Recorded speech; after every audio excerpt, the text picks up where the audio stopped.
By now, I'm sure you have heard some of these taglines: the fourth industrial revolution, the Great Reset, and the Great Narrative. And of course, you will own nothing and be happy. And I'm sure you've seen the face of this guy being praised as a visionary who will guide our world into a prosperous future. But what does that really mean? And what is the World Economic Forum's plan for the world in 2030? Will it be a world of increased inclusion, equity, and freedom for all? Or, as many people fear, will it be exactly the opposite? I'm not here to answer that question, but what I would like to do is propose a hypothetical future scenario. A scenario that the WEF is promoting and the type of world we could be living in by 2030. A world where your property, your identity, your money could be owned and controlled by your government. At the end of the video, I do want you to make up your own mind whether you think the WEF is a force for good on the planet, or if we should be having some concerns and if we should be asking some questions. So let's get into it, shall we? But before we do have an amazing newsletter that people rave about, 60,000 people and counting. So if you want to join a fellow freedom seekers, there is a link in the bio. To make my case today, I am going to be speaking about what I believe could be the three main pillars that surround the World Economic Forum's agenda for 2030, and discussing some of the things that they are promoting around the now famous event called the Great Reset. Before I start though, I just want you to keep two things in mind.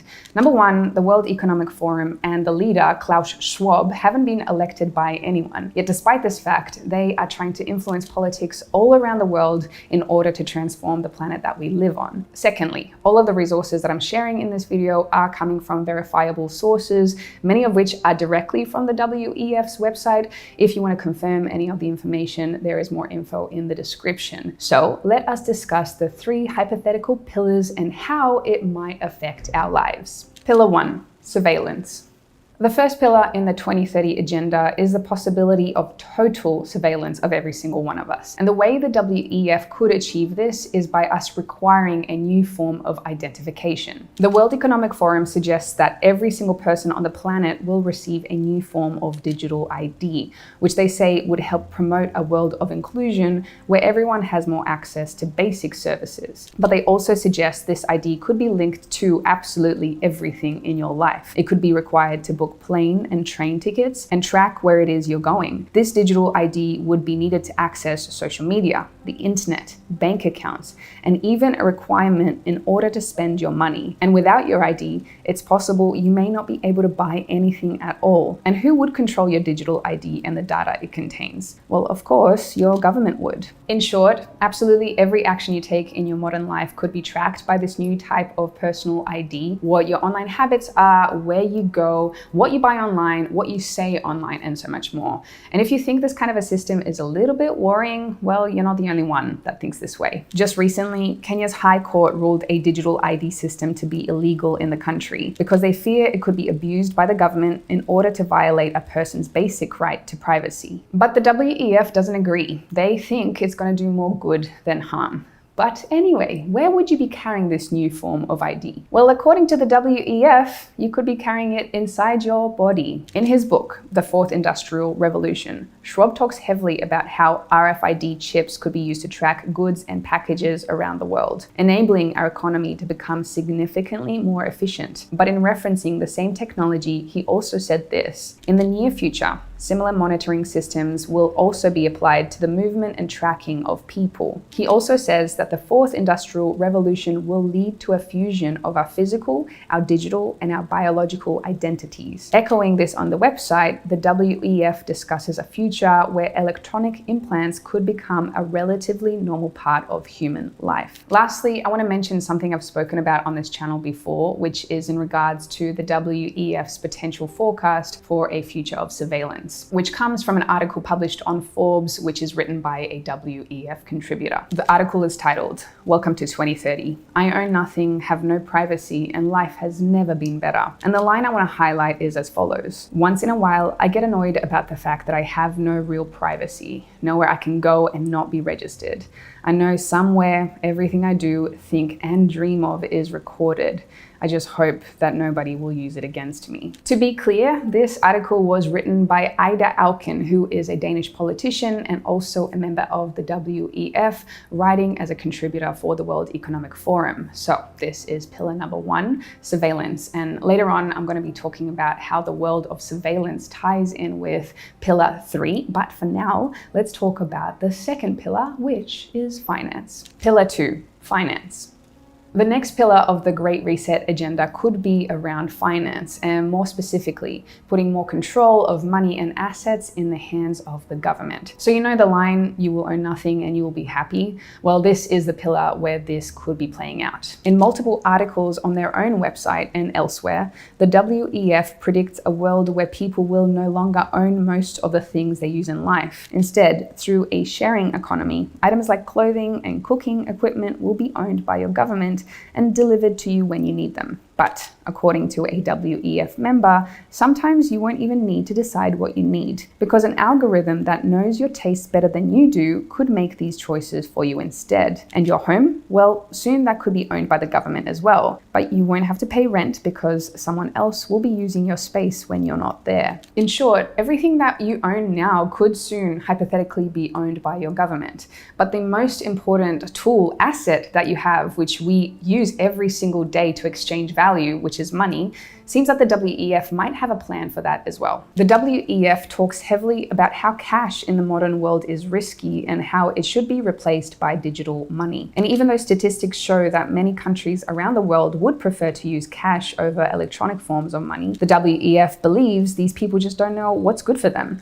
Instead, they believe we should all be switching over to electronic payment systems as it's the way of the future. So, what could replace a world where we no longer have any kind of physical money? Well, the next step would be to develop a secure digital currency that everybody can use. It's kind of like crypto, except the future digital currency proposed wouldn't be decentralized. It would be completely controlled by your government. And this is called the Central Bank Digital Currency, or CBDC. A CBDC would be fully trackable, traceable, and a secure form of currency that, like Bitcoin, lives on a blockchain. But it would be also fully centralized. It would be money controlled by those in power instead of being in the hands of the people. With a CBDC, your money would no longer be held in a bank account either. Instead, proposals suggest cutting out what they call the middleman, with your government becoming the bank that directly holds your money for you. Nations like United States, Brazil, China, Canada, Germany, Austria, and Australia are already at certain stages of research or developing a CBDC, meaning we may be only a couple of years away from this becoming a reality.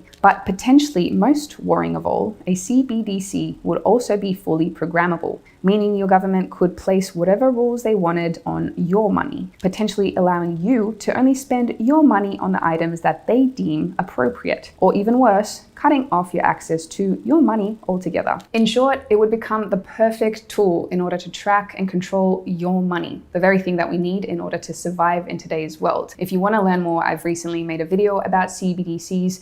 Feel free to watch that one after you watch this one. Now, let's move on to pillar 3. But before I do, I want to talk about today's sponsor, which still has a very heavy focus on decentralized money that is firmly in the hands of the people. A part of my diversification strategy for growing my wealth is to invest in crypto, and recently I've started using FTX as my preferred way of doing so. One of my biggest peeves with buying crypto is the massive fees that many exchanges charge, sometimes up to 5%, but this is not the case with FTX. Via the FTX app, you can buy and sell crypto and NFTs with absolutely no fees. Even better, by using the FTX app, you'll also earn free crypto on every trade you make over $10. I love that I can also set up recurring investments. So I get to choose how much money I'd like to invest, and then the app will automatically buy the crypto for me at predetermined intervals I choose. So whether every day, every month, every week. They also have a crypto debit card and a trading platform for more advanced traders. Over 6 million people trust FTX to buy, sell, and hold crypto, and it is for customers of the US as well as people from around the world. If you'd like to get started today creating a crypto portfolio with FTX, there is a link below this video. Pillar 3, scoring. Finally, the last part of the WEF's hypothetical plan for 2030 is scoring, basically ranking human beings against each other based on almost every single action that they take, and this is called the social credit system. Simply put, it is judging how good or bad of a citizen you are based on almost every single thing that you do in your day-to-day life, rewarding people who are doing things that the government likes and punishing people that do the opposite. Sounds depressing? Well, there is already one place on Earth that has implemented this system. China.